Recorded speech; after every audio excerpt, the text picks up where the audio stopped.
Moi, j'habite à Villiers-sur-Marne.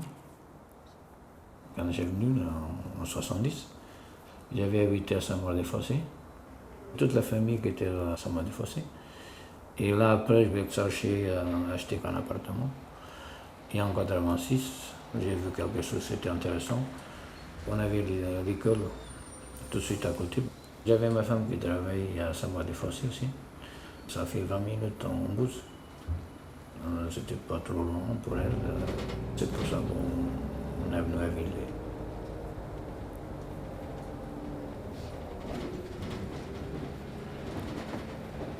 Le matin, je démarre toujours de chez moi entre 5h05 et 5h25. Donc ça dépend. Donc moi j'ai un bus qui est à 5h02. Et le bus après, j'ai à 5h40. L'autre c'est à 5h32. Et après, à partir de là, on a 48, 50. Après, à partir de 6h moins quart, il y en a beaucoup de transports, mais jusqu'à 6h moins quart, ils sont rares, c'est tous les quarts d'heure. Le RER à Noisy-le-Grand, il est à 5h43.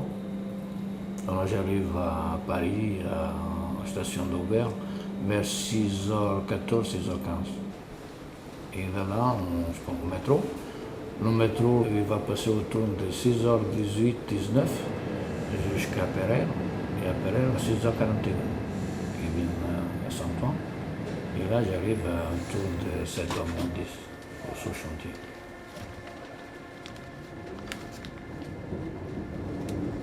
Tout le temps, il arrive toujours de bonne heure. Et surtout sur les machines, nous, avant de mettre en route, il faut déjà regarder le niveau de l'huile. Et après, on l'a mis à chauffer, il faut le faire tourner, il faut faire les graissages et tout.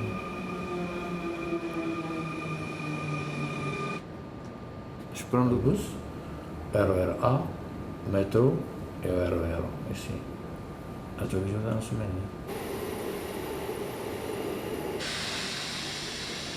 Sauf le samedi, on ne bosse pas. Le samedi, si je fais mes courses à côté, à Villiers, à Noisy-le-Grand, tout comme ça, je prends le bus. Moi, j'ai 3 lignes de bus. On a le 306, il y en a le 207 et le 206.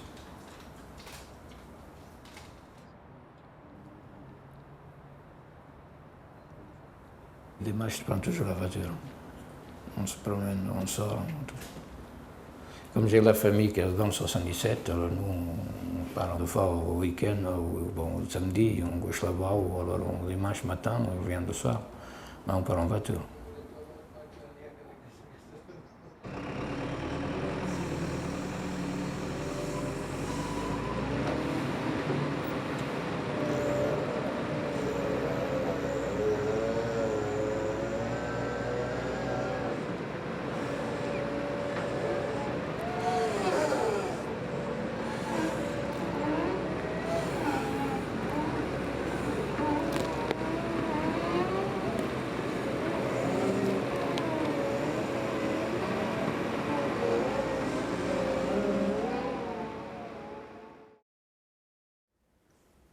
L'Île-de-France ou la région parisienne, c'est l'exemple même, probablement un des plus beaux exemples mondiaux de villes qui se présentent comme centre-périphérie, centre-banlieue, avec cette coupure très forte d'ailleurs, très marquée du périphérique, à la fois dans l'espace et dans les têtes.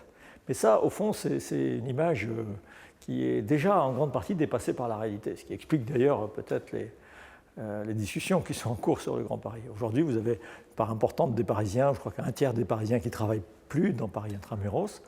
Et puis vous avez évidemment beaucoup aujourd'hui de banlieusards, entre guillemets, qui travaillent en banlieue dans d'autres banlieues. Et donc, de fait, la région parisienne aujourd'hui, c'est déjà une agglomération, de plus en plus étalée, où les emplois eux-mêmes se sont beaucoup étalés. On parle beaucoup d'étalement de l'habitat, mais il y a aussi grand étalement des emplois. Et c'est de fait une agglomération qui est déjà polycentrique. Oui. Alors tout le système effectivement de déplacement a été conçu pour cette agglomération qui croissait du centre vers la périphérie. Ça remonte au Moyen-Âge, les différentes enceintes. Et puis finalement, au XXe siècle, on a dès le début du XXe siècle. On a changé d'échelle, la banlieue, mais tout est organisé, vous voyez. Au fond, tout converge plus ou moins vers Châtelet-Les Halles, enfin vers un pôle central, ce qui fait que pour aller de banlieue à banlieue, il faut souvent passer par le centre. Mais le seul moyen d'avoir des transports efficaces, c'est évidemment d'avoir des noyaux de densité, y compris en périphérie. Je n'aime pas trop le mot banlieue, parce qu'il faudrait sortir cette idée de la banlieue de la tête. C'est Paris, point, c'est tout, c'est le grand Paris. Ça marche évidemment beaucoup mieux si on a des pôles de concentration, parce que plus on va aller loin, grande banalité de dire ça, plus on va aller loin, plus évidemment le transport public, le transport en commun, ferroviaire, éventuellement bus, etc., plus il est difficile à organiser, tout simplement. Donc, en revanche, si on a une agglomération qui est véritablement polycentrique, avec des centres qui sont bien structurés en dehors du centre principal, ça facilite beaucoup les transports en commun, parce qu'à ce moment-là, vous allez quand même essentiellement de centre à centre. Ce qui est très, très gênant, c'est que la ville s'étende de manière extrêmement diffuse, qui fait d'ailleurs que quand on analyse les transports des habitants, les déplacements des habitants de deuxième couronne, qui souvent sont obligés, même quand ils ne sont pas très riches, d'avoir 2 voitures. Pourquoi ? Parce qu'il faut aussi emmener les enfants à l'école, parce qu'il faut aussi aller faire les courses. Et beaucoup de déplacements ne sont pas forcément des déplacements du type domicile-travail, mais des déplacements locaux qui sont liés au caractère extrêmement étalé du tissu urbain. La façon dont évoluent aujourd'hui les grandes métropoles mondiales, il y a des exemples d'ailleurs de grandes métropoles mondiales, où le centre unique est beaucoup moins évident. Los Angeles, il n'y a pas véritablement de centre. Il y a des centres différents, ce sont des archipels. Et puis vous avez la grande métropole nord-européenne qui va d'Amsterdam à Cologne. Au fond, on voit un tissu là, qui est véritablement en archipel, sans qu'on puisse dire tel centre est dominant. On va plutôt vers des formes de spécialisation de ces différents centres, plutôt que de dire un centre qui concentre toutes les spécialités, et puis un autre et tous les autres sont dominés par ce centre. La problématique, ce n'est pas de payer moins cher sa maison et de faire beaucoup de transport. La problématique, c'est d'être près de ce qu'on aime faire. Et donc, nous, on aime beaucoup le côté forêt, nature et cheval. Et donc, c'est essentiellement à cause du cheval qu'on est venu dans la région Bellefontaine. Mais le prix à payer, c'est les longs déplacements pour aller travailler. Donc, qui, heureusement, peuvent être pour moi maintenus à 1 fois par semaine, puisque j'arrive à travailler depuis la maison les 2 autres jours. Donc, le lundi, je pars donc de la maison. Je prends la voiture pour aller à la gare de Montigny, où je prends le train qui m'amène gare de Lyon.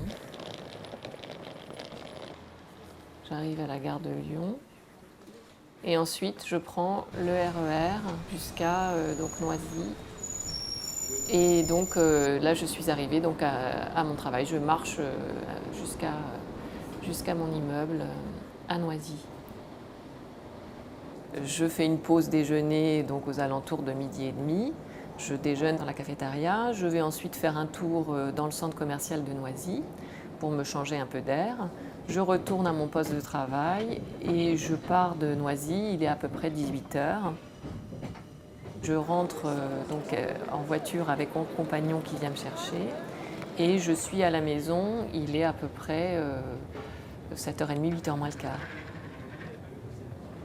Et ensuite, donc, ce qu'on fait, c'est qu'on dîne à la maison et une fois le dîner terminé, les enfants couchés, on retourne chercher la voiture que j'ai laissée le matin à la gare de Montigny. Voilà, donc, mon périple du lundi. Depuis la maison jusqu'à mon bureau, le trajet me prend, j'arrive à 8h30, le train est à 7h18, je pars à 7h15 d'ici et j'arrive à 2h.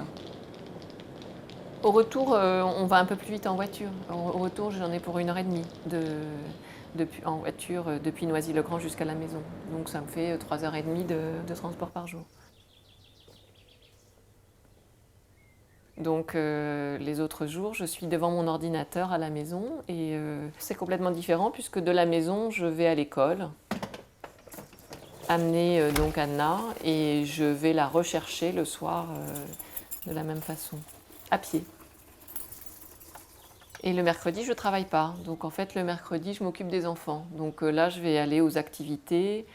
Et par ailleurs, je vais aussi souvent monter à cheval. Donc je vais à Montigny, au Ras du Loing, monter. Et tout ça, c'est fait en voiture. En gros, on ne va jamais à Paris, à part pour travailler. Ou pour une réunion familiale, mais sinon, non. Tout ce qui est commerce, loisirs, il y a tout à Fontainebleau, à Bourron, à Montigny, donc il n'y a pas besoin d'aller plus loin pour nous. Coucou, devant.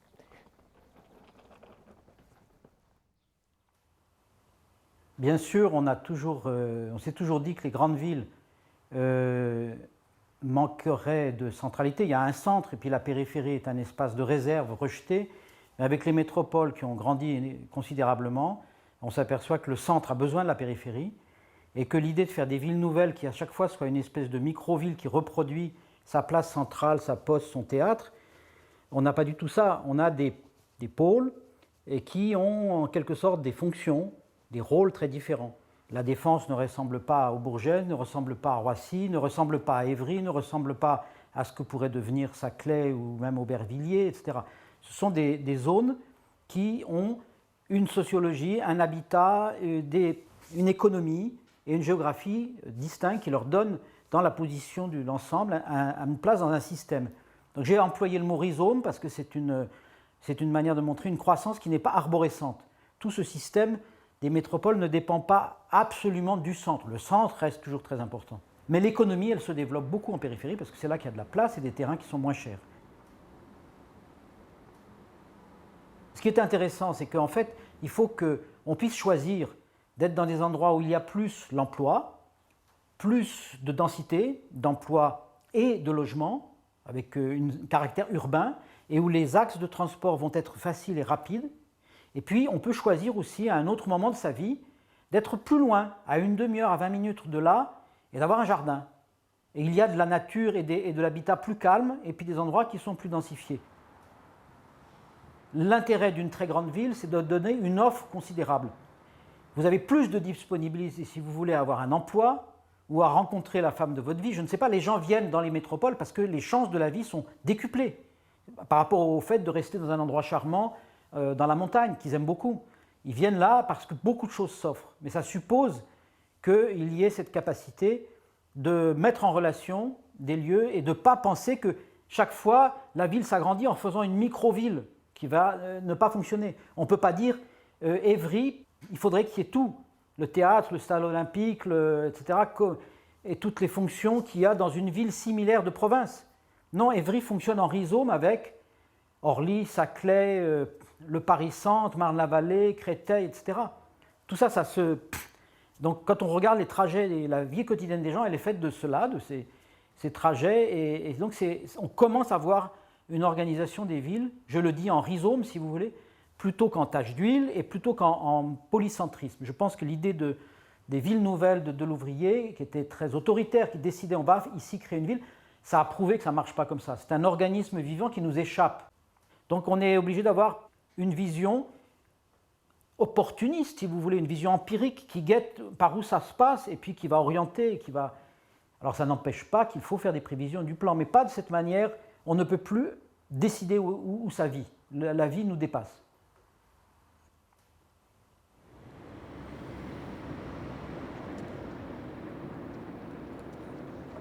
J'habite à Palaiseau, mais en fait mon ami vit à Cergy et ces derniers temps je vais très souvent à Cergy.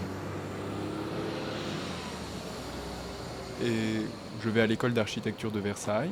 Pour ça je prends le RER B puis le RER C pour aller à Versailles. Le soir, soit je rentre à Palaiseau, soit je rentre à Cergy. La plupart du temps, je prends les transports en commun, mais il m'arrive de faire ce trajet-là en voiture. J'ai la voiture de ma mère à Palaiseau, la voiture de mon père à Anguin, donc c'est pas forcément évident, il faut que je me débrouille un petit peu. De Palaiseau à Versailles en voiture, je peux mettre 1 heure le matin à cause des bouchons, mais 25 minutes le soir parce qu'il n'y a vraiment personne sur la route. Je vais à Paris de Versailles la semaine pour les études, pour aller voir des expositions. Il m'arrive souvent d'aller à Paris le week-end, donc je vais Palaiseau Paris ou Cergy Paris, parce que c'est là où il y a les magasins, c'est là où je vais au cinéma, c'est là où je vais au théâtre. À Cergy, il y a aussi un cinéma, j'y vais souvent. Pour aller chez mon père, par exemple de Palaiseau, je prends le RER. Puis une fois à Paris, je m'arrête à Gare du Nord, je prends le Transilien pour aller à Enghien. Mon quartier, c'est Lozère, parce que c'est là où j'habite depuis que je suis tout petit, c'est là où sont mes amis. Mais j'ai aussi un autre quartier, je dirais que c'est à Paris, rue Turbigo, parce que c'est là où il y a les magasins que j'aime, c'est là où j'ai l'impression que je connais l'endroit, c'est un endroit que je trouve très agréable. Si jamais je devais vivre quelque part, actuellement je choisirais la Défense parce que ce serait le plus pratique pour mon ami et moi, parce que c'est l'endroit qui est en transport en commun, l'exact milieu, enfin le gros point au centre de nos trajets.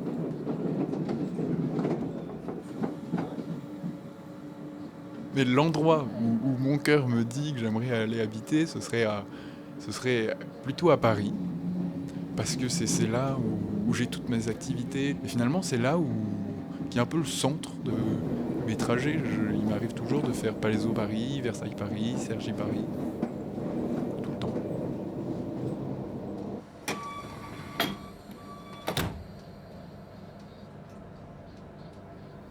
Est-ce que je suis un francilien ? En regardant, oui, je vais à Palaiseau, oui, je vais à Versailles, oui, je vais à Cergy, oui, je vais à Enghien. Je me promène un peu partout autour de Paris. Donc, je pense que je pourrais dire que je suis un francilien, mais je dis plus facilement que je suis un palaisien ou même un parisien. Francilien, c'est difficile parce que je connais toute cette Île-de-France par les transports en commun. Ce qu'il y a entre Palaiseau et Versailles, entre Versailles et Cergy, je connais pas vraiment, je sais pas, donc j'ai du mal à dire que j'appartiens à ces endroits-là.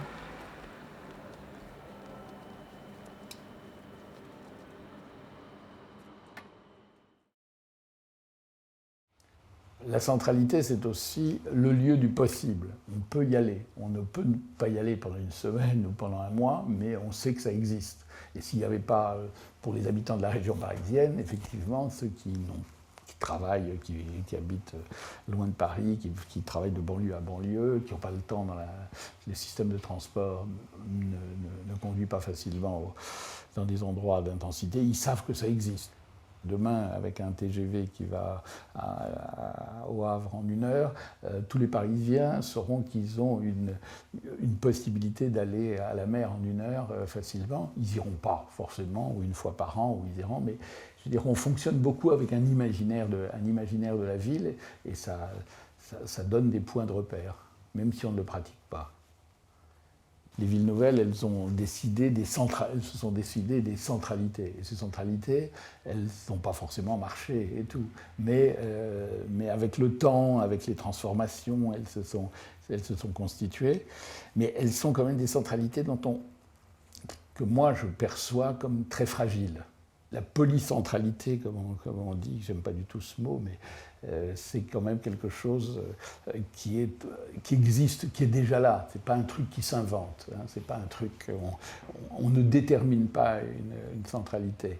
Elle se construit progressivement. Il y a surtout une histoire du territoire avec une multitude de villes et de villages qui existent, qui ont effectivement des capacités à être des lieux d'identification, des lieux d'intensité urbaine. J'aime pas, on en parlera, mais j'aime pas trop le terme de densité. Je pense qu'il faut parler d'intensité urbaine, c'est-à-dire les endroits où il y a effectivement de l'activité. C'est pas forcément de la densité. Les gens ont envie de l'intensité urbaine et ils ont envie de la nature. Donc comment on va fabriquer un système d'une métropole où on est de l'intensité urbaine et en même temps on soit très vite dans la nature.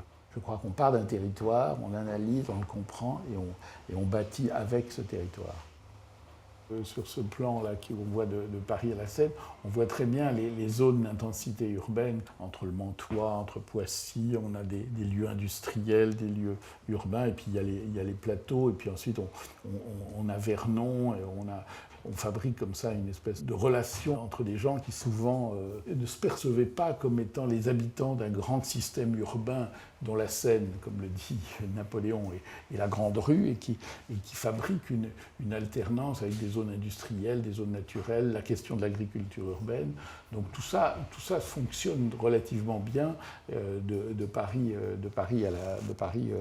au Havre comme une métropole un peu linéaire. Moi, je pars toujours du territoire et de questions pour pouvoir fabriquer mes projets. Je ne crois pas à la question des modèles. Dans une mégapole, qu'est-ce qui donne le sentiment d'appartenance à un territoire? Je pense que c'est le sentiment d'appartenir à un territoire identifié. C'est un peu heideggerien, quoi, si vous voulez. C'est que la pensée et le territoire ont à voir ensemble, et que la croissance radioconcentrique fait que les gens, au bout d'un certain moment, habitent tellement loin du centre qu'ils n'ont pas de représentation de la ville. Ils ont là où ils habitent et là où ils sont. Et dire aux gens, vous êtes les habitants de la vallée de la Seine, vous avez tout d'un coup une représentation qui est floue, mais qui correspond à une cohérence de territoire, et non pas une dépendance par rapport à une centralité.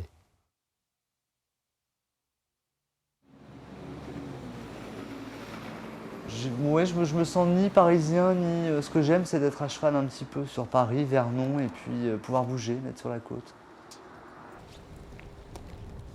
Il faut que je sente la mer à proximité de voiture, quoi, d'être à 2 heures de la mer, ça me va tout à fait. Et puis, y a ma famille aussi qui est sur la côte, et j'y suis très souvent. Si j'avais été seul, je pense que j'aurais effectivement peut-être habité plus près de Paris, enfin plus près du bureau. C'était à l'époque parce que j'étais marié et que mon épouse travaillait ici, et que c'était, ça me paraissait plus logique d'être à Vernon, sachant qu'elle avait aussi ses attaches sur la côte, plutôt que de s'éloigner et d'habiter dans Paris.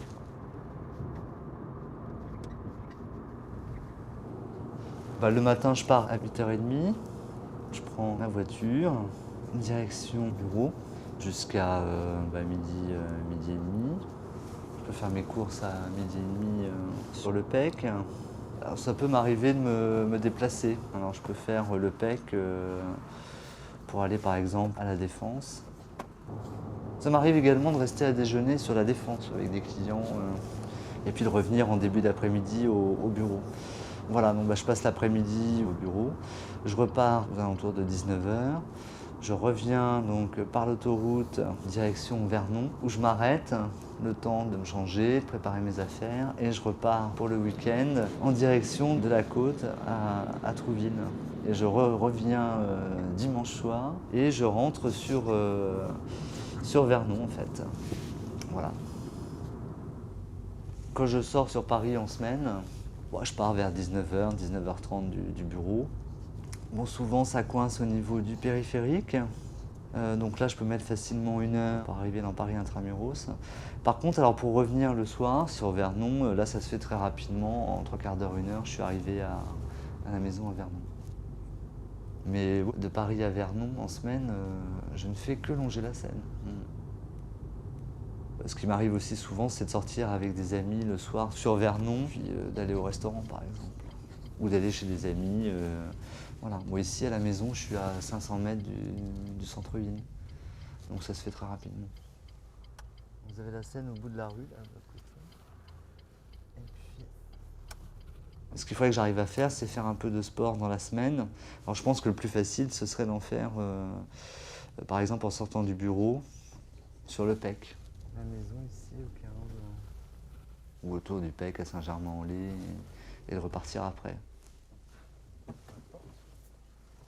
C'est le portail, ouais. Partir d'ici sans voiture, oui, non, là ce serait quand même assez difficile. Et l'idée, par exemple, d'aller faire des courses à Paris et de ne pas pouvoir revenir par le train parce que j'ai acheté quelque chose, tu vois, un meuble, je trouve que ça freine quand même l'idée de prendre le train, quoi. À une époque, Paris me tentait. Bon, aujourd'hui, je trouve que c'est un peu compliqué, quoi. Surtout quand tu as une voiture. Donc, il faut être dans une ville en périphérie où Paris reste accessible.